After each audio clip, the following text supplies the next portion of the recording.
گاڑی کھڑی ہوئی, ڈی آئی جی نے ایک دم دروازہ کھولا اور دروازہ کھول کر باہر جا کر تو 2 درجن گونڈے جنہوں نے منڈا سے مارے ہوئے تھے اور شلوار قمیض میں تھے, 2 درجن, وہ ایک دم جھپٹ پڑے سپرویژن میں. تو ہم نے اس سے زیادہ واضح فیصلہ حکم ہو نہیں سکتا تھا. تو ہم نے کہا ٹھیک ہے. تو چوہی صاحب مجھے کہنے لگے کہ کھوسا صاحب تسی تے میرے مسیحا بنے ہو, تے مہربانی کر کے تسی میرے گھر تک چلو تے ایک کافی دا تسی جیڑا ہے پی لو. تو چوہی صاحب ہمارے صرف یہ نہیں ہے کہ ان کے ساتھ ہمارا یہ رشتہ ہے وکیل ساحل کا, ہمارا ان کا بہت پرانا ادروائز بھی رشتہ ہے. وہ کئی دفعہ اس گھر میں بھی تشریف لائے ہیں, مختلف اوکیزنس میں, شادیوں میں, غمی میں وہ آتے ہیں. ہم بھی ان کے شادی غمے میں, جو ہمارا ایک دیہاتی تو کیا ایک سوشل اور سماجی ہمارا ایک تعلق داری ہوتی ہے, وہ ہمیشہ رہی ہے. بھلے ہم مختلف جماعتوں میں بھی ہوں, ہمارے ساتھ بھی رہے ہیں, اس میں کوئی شک نہیں ہے. ہمارے ڈپٹی پرائم منسٹر رہے, ہماری جو زرداری صاحب کی اور یوسف رضا گیلانی کی کابینہ تھی اس میں رہے. باہر گئے, میں نے کہا چلیں ٹھیک ہے 5 منٹ, میں نے کہا چوہی صاحب 5 منٹ ہی صرف ہوں گے. انہوں نے کہا ٹھیک ہے. ہم بیٹھ گئے گاڑی میں. جب بیٹھا ہوں تو ڈی آئی جی میرے ساتھ بیٹھ گیا کھڑکی کے ساتھ, آگے ایس پی بیٹھ گیا ڈرائیور کے ساتھ, چوہی صاحب بیچ میں بیٹھے, اور ادھر ساتھ میرے جو ہے وہ لیفٹ ونڈو کے ساتھ جو ہے ہمارے طاہر نصر اللہ وڈائچ جو سابقہ صدر ہیں لاہور ہائی کورٹ کے, وہ چونکہ چوہی صاحب کے ساتھ ان کا تعلق سیاسی بھی ہے اور وکالت بھی, وکیل بھی ہیں, تو وہ بھی بیٹھ گئے. اچھا چوہی صاحب کے چونکہ بہت سارے چاہنے والے آئے ہوئے تھے اور وزاداری ان کی ماشاءاللہ مشہور ہی ہے سارا, وکلاء بھی بہت تعداد میں تھے, تو وہ نعرے مارتے ہوئے وہ چوہی صاحب کی گاڑی کے ساتھ ساتھ پائیدان پر چڑھ کے وہ ہو گئے, اور ایک قافلہ جو ہے رواں ہو گیا. مال روڈ لیتے ہوئے ہم نہر پر جب مڑتے ہیں, نہر پر تو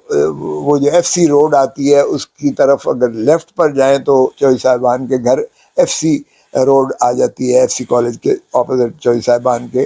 جو ہے گھر ہیں ان کے. تو وہاں تک پہنچے ہیں, مڑنے سے پہلے ہی وہاں آگے ایک رش سا لگا, ہمیں رش سا, گاڑی کھڑی ہوئی,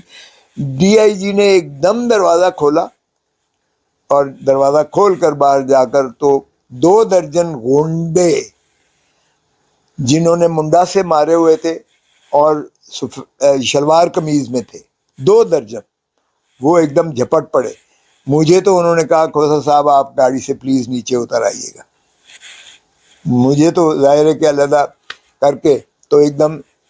جھپٹ پڑے چوہی صاحب پر. چوہی صاحب نے کہا کوئی وارنٹس تو دکھائیں, کس میں لائے, کوئی وارنٹس نہیں دکھائے. اٹھایا چوہی صاحب کو 2 نے ٹانگوں سے, اور 2 نے جو ہے ادھر سے پیچھے سر اور بازوؤں سے پکڑا, اور اس طرح سے وہ جس طرح کسی بوری کو اٹھا کے تو اس طرح جایا جاتا ہے, وہ اٹھا کے چوہی صاحب کچھ غشی میں بھی آ گئے, کیونکہ ظاہر ہے کہ عمر کا تقاضا بھی ہے, صحت کا تقاضا بھی ہے, اور کمزور بھی ہوئے ہیں, اس میں کوئی شائبہ نہیں ہے. 4.5 مہینے سے وہ کسٹڈی میں گئے, اور مختلف, ایک میں بیل ہوتی ہے, دوسرے میں تیسرے میں بیل ہوتی ہے, پھر تیسرے میں بیل ہوتی ہے, چوتھے میں, جو آج کل ایک بدقسمتی سے چل رہا ہے. اور یہی وجہ تھی کہ یہ آرڈر کیا جج صاحب نے بھی تنگ آ کر کہ بھائی یہ کیا مذاق بنا رکھا ہے آپ نے. باہر کا نہیں دیکھا ہوتا, انہوں نے جناب چوہی صاحب کو اٹھا کے دوسری ایک گاڑی آئی ہوئی تھی اس میں ڈمپ کیا, اور چوہی صاحب کو وہ لے کر چلے گئے. تو یہ آپ اس طرح دیکھیے گا کہ یہ تو جو پرویز الہی کو گرفتار نہیں کیا ہے, یہ انہوں نے نظام عدل کو گرفتار کیا, انہوں نے پاکستان کے قانون کو گرفتار کیا, انہوں نے پاکستان کے آئین کو گرفتار کیا, انہوں نے پاکستان کی ریاست کو جو ہے گرفتار کیا, اور یہ تضحیق کی ہے, یہ غنڈہ گردی کی بدترین مثال ہے. یہ اغوا ہے, اغوا ہے. یہ اس طرح سے جب ہائی کورٹ نے بڑا واضح کہہ دیا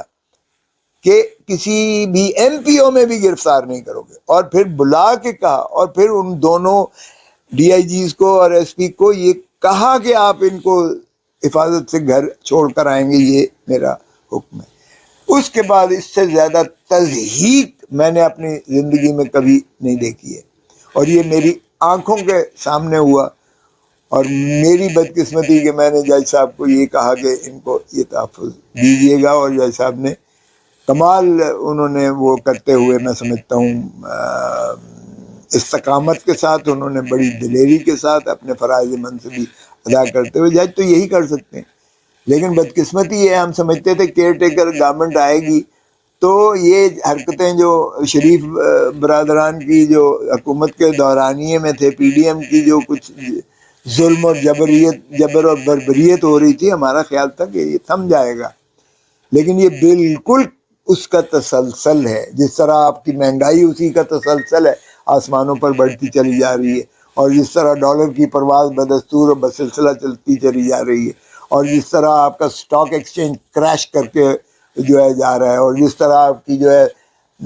تاجر برادری جو ہے شٹر ڈاؤن ہڑتال کرنے پہ مجبور ہو گئی ہے اس مہنگائی کی، یہ بالکل تسلسل چلا آ رہا ہے۔ اور آج کا جو حرکت یہ چودھری پرویز الہی والی کی ہے، اس کی تاریخ میں کوئی مثال نہیں ملتی ہے۔ کم از کم میں ایک اتنی شرمندگی مجھے احساس ہو رہا ہے، مجھے احساس ندامت بھی ہے، غصہ بھی ہے، لیکن اس سے زیادہ بے بسی کا اظہار ہو رہا ہے، مجھے احساس ہو رہا ہے کہ کیا یہ ہے پاکستان جس کا تخیل ایک بیرسٹر علامہ اقبال نے کیا تھا؟ کیا یہ پاکستان ہے جس کا تکمیل جو ہے قائد اعظم محمد علی جناح نے کیا تھا؟ کیا یہ آئین پاکستان ہے جس کو بابا شہید ذوالفقار علی بھٹو نے دیا تھا؟ یا یہ وہی تسلسل ہے جس پر جو ہے ہینری کسنگر نے کہا تھا کہ بھٹو تم باز آ جاؤ ایٹم بام بنانا، ورنہ تمہیں ایک ایسا عبرت کا نشان بنائیں گے، عبرت کا نشان، غلام ہے نا ہم، عبرت کا نشان بنائیں گے۔ ہم نے ہینری کسنگر کا تو کچھ نہیں کیا، لیکن ہم نے بھٹو کو پھانسی لگا دیا، اور کس نے لگایا؟ گماشتے جو تھے امریکہ کے، ضیاء الحق، مولوی مشتاق۔ بدقسمتی سے عدلیہ بھی اس میں، جو آج تک سارے اس کو عدالتی قتل کہتے ہیں۔ اب ہم نے کیا کیا ہے؟ سائفر کا مقدمہ دیکھ لیں، ایک ڈونلڈ لو، وہ تو چلے وہ پھر بھی ہینری کسنگر انٹلیکچوئل بھی تھا اور وہ فرسٹ سیکرٹری بھی تھا، یعنی فارن منسٹر تھا۔ یہ ڈونلڈ لو ایک چھوٹا سا ڈپٹی سیکرٹری کی لیول کا بندہ جو ہے، یہ ہمارے امبیسڈر کو، مجید کو، امریکہ میں جو پاکستانی امبیسڈر تھا، اس کو کہتا ہے کہ اگر تم نے عمران خان کو چلتا کیا تو امریکہ تمہیں معاف کر دے گا۔ کیا بات ہے یار! 25 کروڑ عوام کی غیرت اور حمیت کے لیے جس بندے نے ایبسولیوٹلی ناٹ کہا، اور جس بندے نے اس سائفر پر نیشنل سیکیورٹی کاؤنسل کے ذریعے اسٹرانگ ڈیموش دیا کہ یہ بلیٹنٹ انٹرفیئرنس ہے into the affairs of Pakistan کے اندرونی معاملات میں یہ شدید قسم کی مداخلت ہے، اور اس پر ساروں نے متفقہ کہا کہ ایک بڑا سخت قسم کا جو ہے ان کو تنبیہ دی جائے ڈونلڈ لو کو یا امریکہ کو ڈپلومیٹک کور کے ذریعے۔ اور پھر دوبارہ اس کی تصدیق شہباز شریف